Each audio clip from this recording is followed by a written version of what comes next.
Na trgu električnih vozil zadnje dni vlada veliko razburjenje. Vrtovčevo ministrstvo za infrastrukturo in energetiko ter družba Borzen zaradi izčrpanih sredstev, na voljo jih je bilo dobrih 33 milijonov evrov, umikata javni razpis za dodelitev subvencij pri nakupu e-vozil. Marsikateri kupec, ki je pri naročilu računal na nekaj tisoč evrov vredno subvencijo, se zdaj sprašuje, če ni bolje, da od nakupa kar odstopi.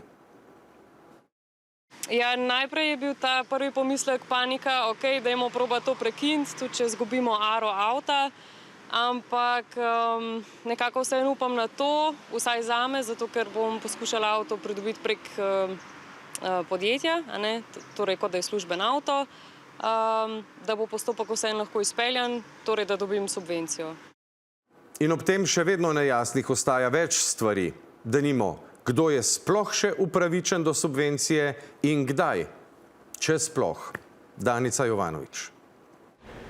Za nakup novega električnega avtomobila se je Klara Šavli dokončno odločila pred 2 tednoma. K temu je pripomoglo dejstvo, da bi za nakup lahko pridobila subvencije v skupni višini 13 tisoč evrov. Meni je to zelo olajšalo samo odločitev, da bi se odločila sploh za popolnoma električni avto. Ravno 2 tedna nazaj sem v bistvu avto zaarala. Vlogo za subvencije lahko kupci oddajo šele po tem, ko avto registrirajo, zato je Šavlijevo obvestilo o ukinjanju upravi pretreslo. Ne ve, ali bodo subvencij, na katere je računala, sploh upravičena. Zato, ker je tle neka negotovost, ker se postopka pridobivanja vloge, oziroma da se vloga nekako da naprej, se ne da pohiteti. Avto bo pa dobavljen šele čez 4 do 5 mesecev. Javni razpis za subvencije e-vozil, Ministrstvo za infrastrukturo in energetiko ter družba Borzen umikata zaradi izčrpanih sredstev iz podnebnega sklada, prav tako ni več evropskega vira financiranja. Omenjena sredstva so bila pričakovana, da bi zdržala vsaj do konca letošnjega leta. Kot sem omenila, veliko število vlog je bilo v bistvu oddanih, povpraševanje veliko.